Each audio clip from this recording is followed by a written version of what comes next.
What kind of shenanigans have I got myself in here to today? So, I got myself a Corvette. Why? I don't know.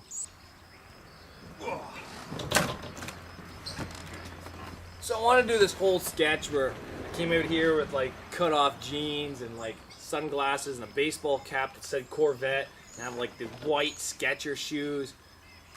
But I really don't want to buy a Corvette hat. And I really don't want to wear those like long cut off jeans. And I don't think I'll ever own a pair of white Skechers. I've got hiking shoes now. Maybe hiking shoes is I just went from DC's to hiking shoes. Maybe Skechers is the next step. I don't know. But we have ourselves an '88 Corvette. And I want to derby this, and everybody's trying to talk me out of it. Why are they trying to talk me out of it? I'll show you in a couple minutes. But the first reason is, that's not metal. What is that, you say? Well, let me tell you a very cool fact about Corvettes. They're the #1 highest selling fiberglass cars in history. Only second is the Reliant Robin, I believe. I'll have to double check that one. But yeah, the Corvettes are not actually metal. They do have a metal chassis, but the whole body is fiberglass.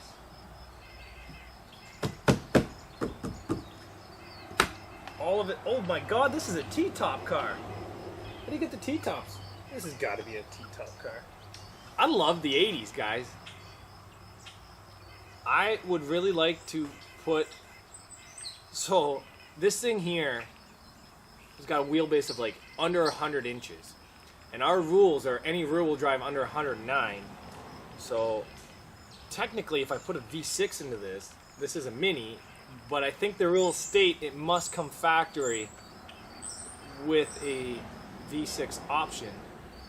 So if I could do some weird looking up history and see if they ever made a Corvette from factory in this generation with a V6 that is documented, and technically I can put a V6 in this. I don't know. So why did I get this Corvette? I don't know. I'm gonna be openly honest with you. I have no idea why I bought this Corvette. Maybe midlife crisis. Maybe I thought it would be interesting for the channel to buy this and derby this. Am I actually gonna derby this? Probably not. But it'd be damn cool if I did. This would be like a crazy drift project, but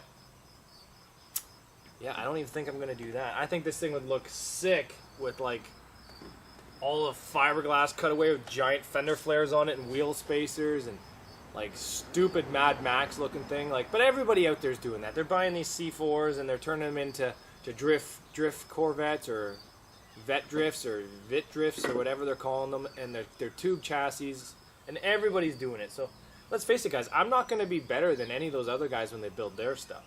But let's take a walk around and show you why I bought it and what kind of condition this is in. So the #1 thing that pulled me in was these beautiful rims. I love these rims, but what really got me is these super weather cracked tires. Like, nothing says let's go drift like these tires.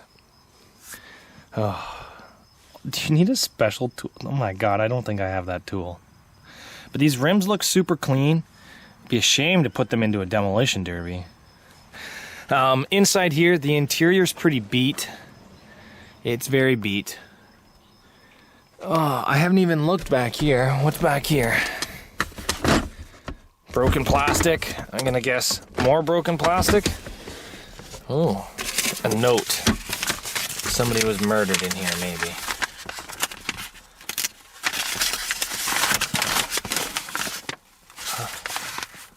Was this an e-test? Yeah, this was emissions testing, so this was a long time ago. What date is this? From Ajax. And we haven't had e-test here in Ontario in quite some time. 2013 that paperwork's been in there, so that's been in there over 10 years. Ownership, trunk release. There's the size of plastic missing. What kind of jip is this? We don't even get a glove box? Oh. I don't know, guys. Power seats. It is kind of comfy in here. Whee! Oh, my automatic. Whee! Whee! Whee! Whee! Whee! Whee! Whee! Whee! Sorry, I'm a child. Oh, it's not bad in here. Honestly, if the headliner was up, like the seat wasn't broken, it would actually be kind of comfortable in here. Honestly, guys, getting in and out of that car is probably going to be the hardest part of owning this car. So the hood is all fiberglass, so that's not going to be good for derbies. Front bumper, all fiberglass. All this fiberglass. That's where the battery sits, so that's not a great thing. I did try turning this thing over, and it destroyed my booster pack. So the motor is seized. Tuned port injection. Yeah, so that sounds like a pile of garbage. The only downside to this thing, man, is like to get this motor out. Looks like such a pain in the ass. Look how close it is to everything. Like, it's a weighted wheel on the water pump. That's different. That's very, very different. I've never seen anything like that before. It's like a flywheel for the water pump. Oh, so why Steven is telling me I should not derby that is because of this. Look how weak. Like, my finger is bigger than that upper A arm. No wonder why these things get broken up so bad in their car crashes. Oh, that's not going to be good. Maybe I can put like 80s Crown Vic stuff into this. That'd be a magoovery of some stuff, wouldn't it? I don't know. But it is a very cool car, but like, this is me standing at face height level. The car is very close to the ground. I don't know, I think this thing's kind of cool. But we'll have to see what happens with it. I don't know what I'm going to do with it. Oh, it's from Kentucky. I guess all the Corvettes are made in Kentucky. Oh. So the motor does have to come out. I really don't want to take it out, but I think I have to. Oh, well. But, who knows, guys. Drift cart, derby car, I don't know. We'll have to see. But we do own a Corvette. So midlife crisis is now allowed to come because now we own a Corvette.